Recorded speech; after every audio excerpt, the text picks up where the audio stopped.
Alors, bonjour à tous. Alors, en raison des cours qui sont annulés ce jeudi, je vous ai fait une petite vidéo pour que vous puissiez réaliser le projet que nous allions faire en groupe. Alors, nous allions réaliser une petite application web, un jeu, le tic-tac-toe, que nous allions coder en HTML, CSS et JavaScript. Alors, pour cela, vous n'avez pas besoin d'installer de logiciel et vous pouvez tout simplement taper phcode.dev et vous allez vous retrouver avec une application en ligne qui ressemble fortement au logiciel Brackets que nous avons utilisé ce mardi pour coder notre première page web. Alors, vous allez pouvoir mettre en place un nouveau projet. Comme vous pouvez le voir ici, j'ai la possibilité de mettre en place un projet HTML. Donc, je vais choisir ce choix. Ici, on me demande de choisir un emplacement où vous allez sauver vos différents fichiers que vous pourrez placer sur une clé ou vous envoyer par l'ENT pour que vous puissiez ensuite le réutiliser quand on sera ensemble en cours. Donc là, tout simplement, je vais créer. Donc vous voyez, moi j'ai un dossier ici où j'ai mis en place le tic-tac-toe. Donc je vais tout simplement avant supprimer tous ces dossiers pour que vous puissiez comprendre ce que je fais.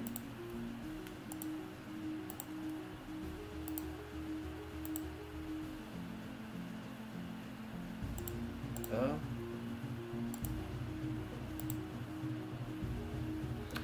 Donc ici, je reviens ici, je supprime.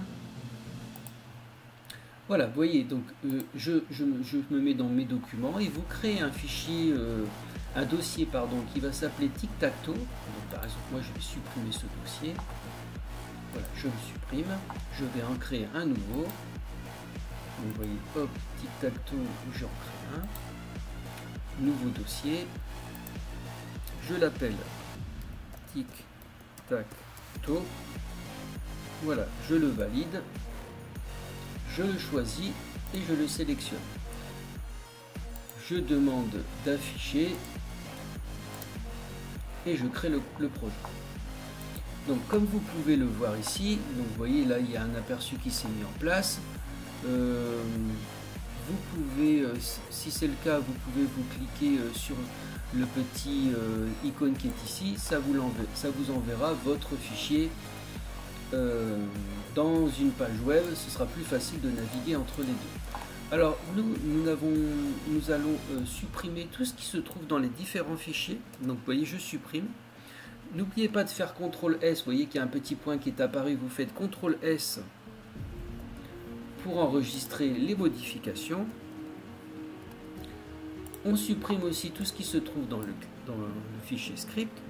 Et on fait CTRL S et on supprime aussi ce qui se trouve dans le fichier style. On supprime, on fait CTRL S. On se place dans le fichier HTML. Alors vous pouvez faire aussi des CTRL plus, CTRL moins pour pouvoir agrandir la taille de votre police dans votre éditeur.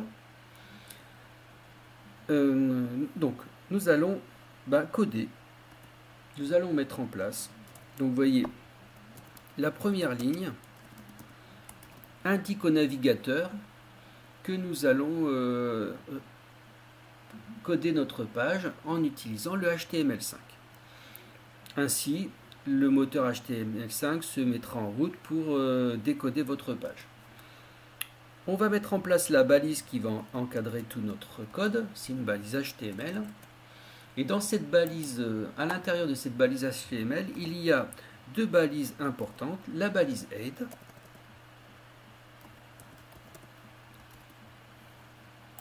et la balise body. Alors, la balise head va contenir les métadonnées et puis les différents liens que nous allons mettre en place pour connecter nos fichiers entre eux. Alors bien sûr, il faut que notre fichier HTML soit connecté au fichier script qui va contenir la logique de notre jeu. et aussi à notre fichier style qui va contenir les éléments de style de notre page. Alors pour ça, je me mets à l'intérieur de la balise head. Je vais d'abord connecter mon fichier style en créant une balise link, en lui précisant quel type de relation nous avons besoin ici, c'est style sheet, donc style en cascade. Cascading style sheet, c'est la signification de l'acronyme CSS. Et nous allons lui indiquer où se trouve le fichier. Donc vous voyez, quand j'écris href égale, comme nous l'avons fait aujourd'hui, vous voyez que vous avez de l'autocomplétion, c'est-à-dire que voilà, on vous donne la possibilité de faire des choix où du code et des mots-clés apparaîtront pour vous faciliter la tâche. Donc nous on prend le fichier style.css qui est bien sûr le fichier qui est ici. Je n'oublie pas de fermer cette balise qui est une balise orpheline. Au contraire de la balise script qui va connecter notre fichier script.js, vous voyez qu'elle a une balise ouvrante, une balise fermante, caractérisée par le slash qui se trouve ici. Donc nous allons, vous voyez où je me suis placé, nous allons lui indiquer où se trouve le fichier. Donc là c'est une source que nous lui indiquons, donc script.js. Et nous allons rajouter un mot-clé pour demander à ce que notre logique, notre script, démarre seulement après que notre page se soit affichée. Alors, dans notre balise, à l'intérieur de notre balise body, elle contient ce qui va être visible à l'utilisateur. Donc, vous allez voir, c'est assez facile. Donc, on va d'abord mettre un titre. Alors, on a plusieurs niveaux de titre. Nous, on va mettre un titre de grande importance, H1. On peut aller de H1 jusqu'à H6. Et on arrive à identifier ces différentes balises puisque on va avoir des tailles de police qui vont être de la plus grande pour H1 jusqu'à la plus petite pour H6. Donc ici, nous allons écrire que nous allons faire un tic-tac-toe. Vous pouvez, si vous voulez, l'écrire de cette façon pour que ce soit plus simple. Et nous allons faire une grille 3-3. Et pour ça, nous allons utiliser l'élément table, qui va nous permettre de mettre en place tout d'abord des lignes. Alors les lignes, c'est TR qui signifie table row. Et nous allons nous mettre à la fin de la ligne, nous allons faire des CTRL D. Ainsi, comme vous pouvez le voir, j'ai créé 3 lignes. À l'intérieur de ces lignes, je vais créer mes cellules grâce à l'élément TD, Table Data, et je vais tout simplement faire un CTRL D pour en créer 3. Je vais répéter cette opération dans la deuxième ligne. À nouveau, je fais un CTRL D 3 fois, et je renouvelle l'opération pour la dernière ligne, et je fais un CTRL D 2 fois pour avoir bien sûr mes 9 cases de mon tic-tac-toe 3 x 3. Alors je fais CTRL S et je vais regarder à quoi ça ressemble dans ma page ici. Donc si je regarde, alors est-ce que j'ai ouvert la bonne page? Donc alors peut-être pas, donc je ferme tout simplement, je vais réouvrir la page. Et puis normalement, si j'appuie ici pour la réouvrir, je devrais voir apparaître mon tic-tac-toe. Alors je regarde, vous voyez c'est un petit peu grand, donc je peux réduire ici et mettre à 100% pour que vous puissiez voir quelle est la taille réelle de ma page. Alors bien sûr, vous voyez, ça réduit aussi votre page, mais c'est bien que j'ai pu le faire, puisque comme ça, vous voyez, quand vous faites CTRL+, vous agrandissez à nouveau votre page. Donc ici, vous voyez, donc je ne vois pas ce fameux tableau. Donc c'est normal, il n'est pas matérialisé parce que... alors il est bien présent, je peux vous le montrer qu'il est bien présent. Donc je viens ici sur ma page, je fais F12, je vois ici les éléments apparaître, et si je regarde ma table, vous voyez bien que j'ai le body, j'ai les table data, et j'ai les différentes cases que je vois apparaître, mais qui sont minuscules, vous voyez, je les vois bien apparaître. Alors ça c'est important d'avoir fait F12 puisque nous arrivons ici dans la zone de développement. Donc on va avoir accès à des outils qui vont nous permettre de vérifier et de manipuler notre page.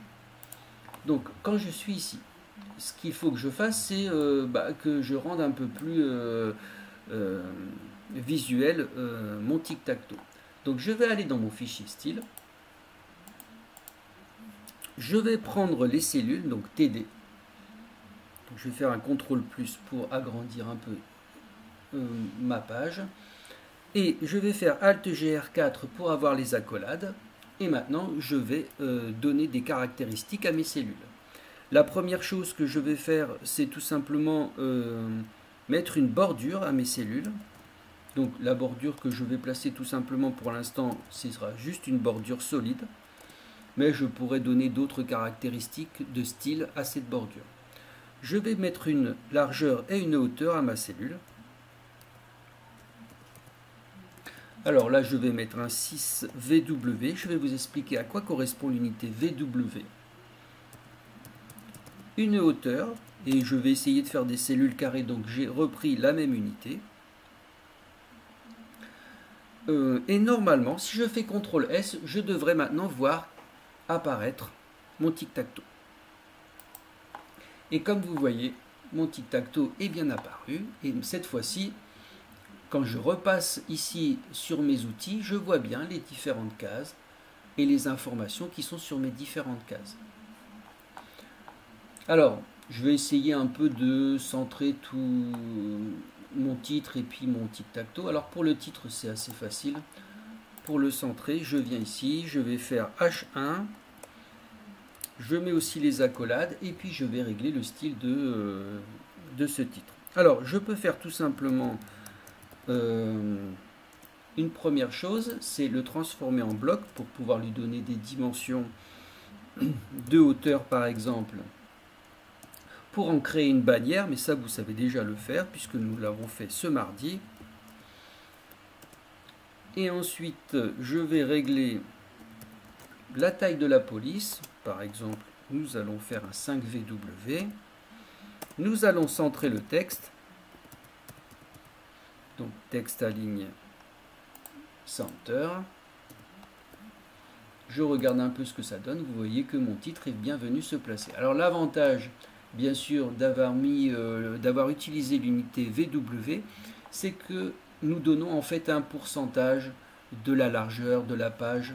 C'est ce que nous utilisons comme unité. C'est-à-dire, je dis que, bien sûr, là, j'ai la taille de mes cellules est de 6% de la largeur de ma page. Ce qui rend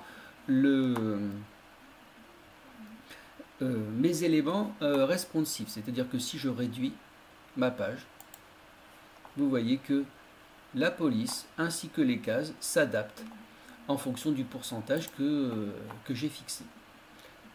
Pourcentage de la largeur de ma page.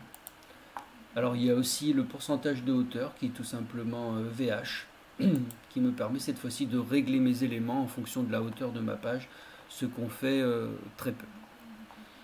Alors une fois que j'ai ça, j'aimerais bien aussi bien sûr essayer de centrer mon tic-tac-toe en dessous de mon titre. Alors pour ça, je vais regarder un peu à quoi ressemble ma table. Donc je vais prendre table. Je vais lui mettre en place une bordure. Je regarde et vous voyez qu'il y a bien une bordure qui est apparue. Donc c'est un élément qui encadre bien mes différentes cellules.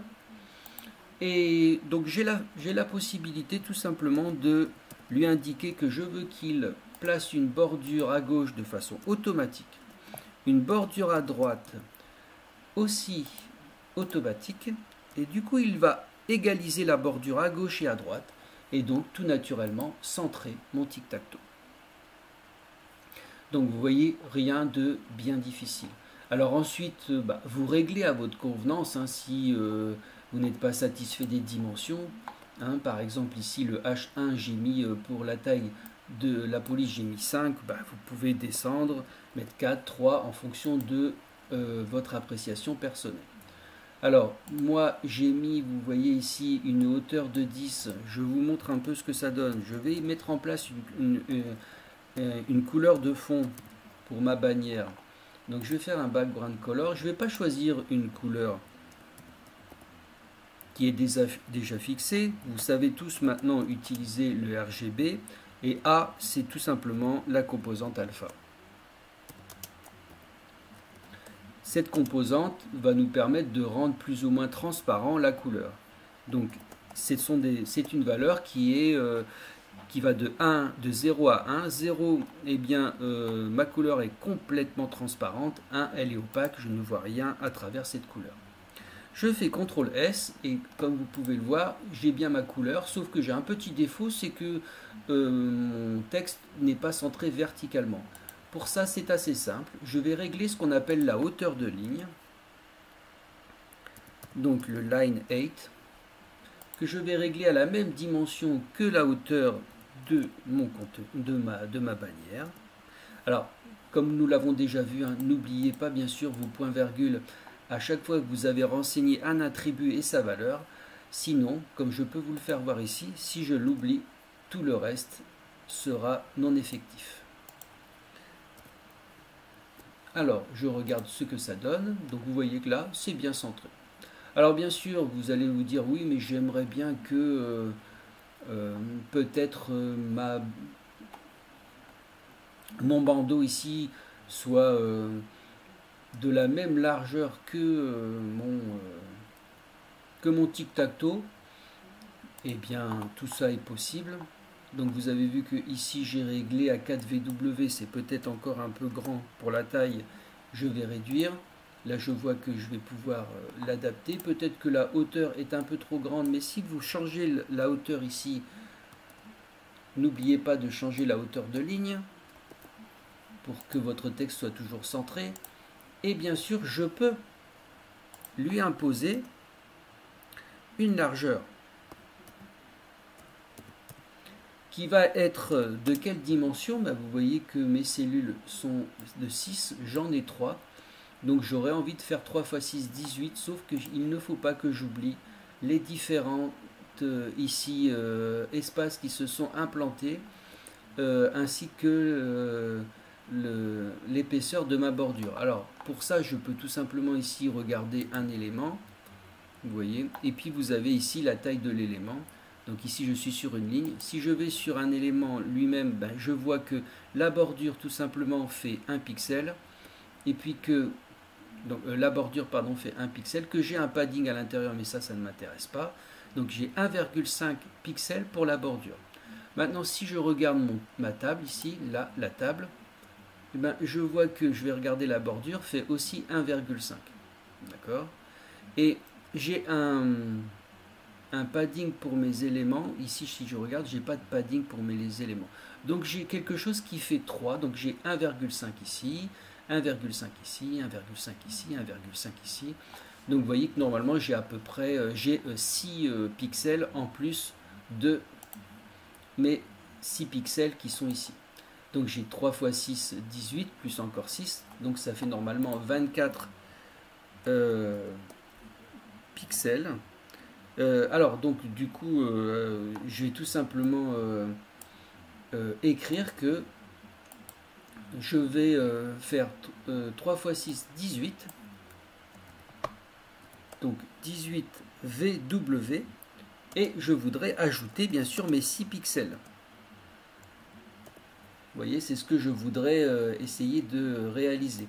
Alors je ne peux pas laisser ça comme ça, je suis obligé d'utiliser une fonction qui s'appelle calque, calculer, pour que le calcul se fasse de façon effective. Sinon, en fait, cette ligne sera ignorée puisque le CSS ne sera pas compris.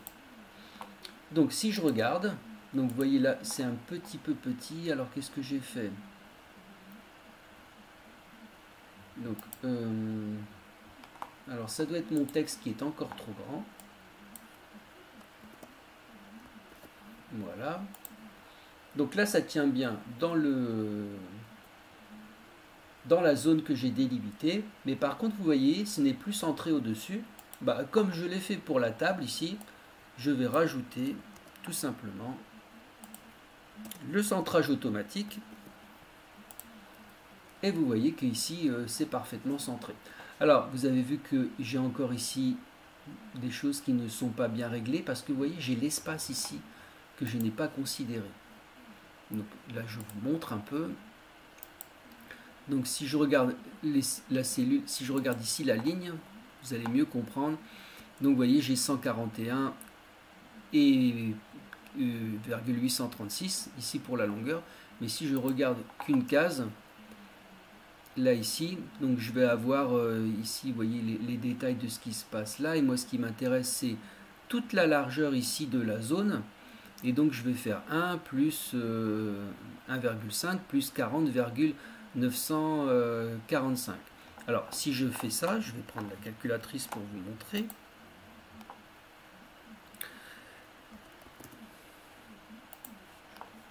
Donc si je prends la calculatrice, vous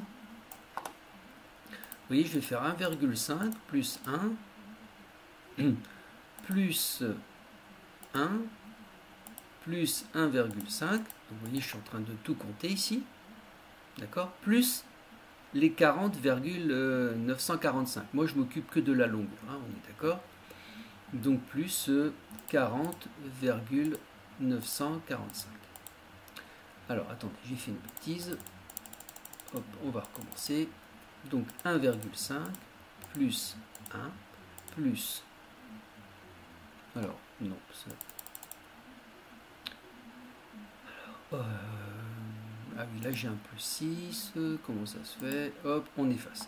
Donc je recommence. 1,5 plus 1 plus 1,5 plus 1 plus 40,945. Vous voyez, si je multiplie par 3, voilà ce que ça me donne. 137,835. Et donc maintenant, si je regarde ma ligne, c'est écrit 141,836.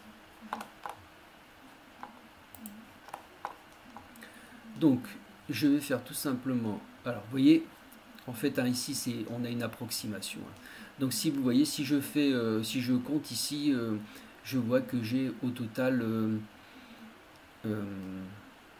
4 pixels en plus. Donc si c'est 4 pixels en plus, ça veut dire que j'ai ici, vous voyez, 2 pixels, 2 pixels, 2 pixels, 2 pixels qui séparent encore par rapport aux bordures. Donc ça voudrait dire que j'ai 8 pixels en tout qui viennent se caler ici, là, entre les cellules.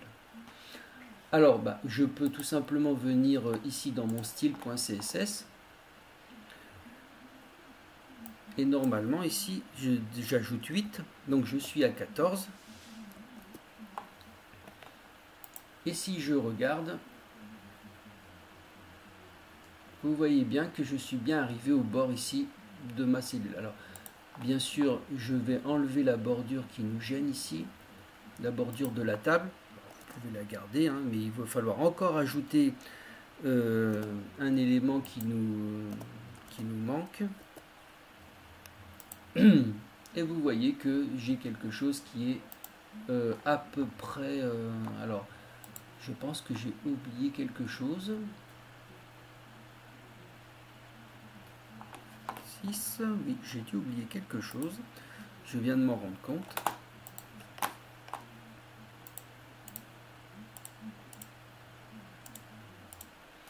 Ah oui. Donc vous voyez, c'est 9 plus 8, 17. J'ai mal compté ici.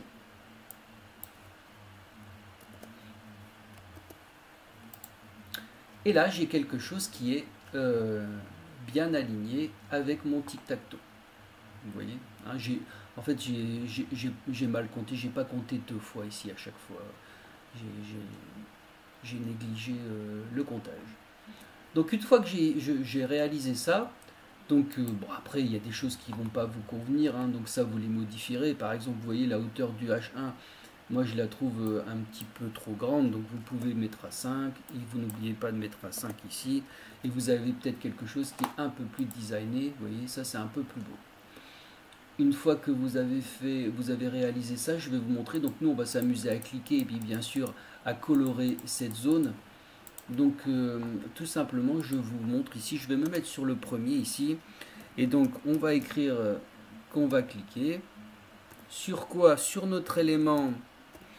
Notre élément, il est caractérisé par vis, le mot-clé vis.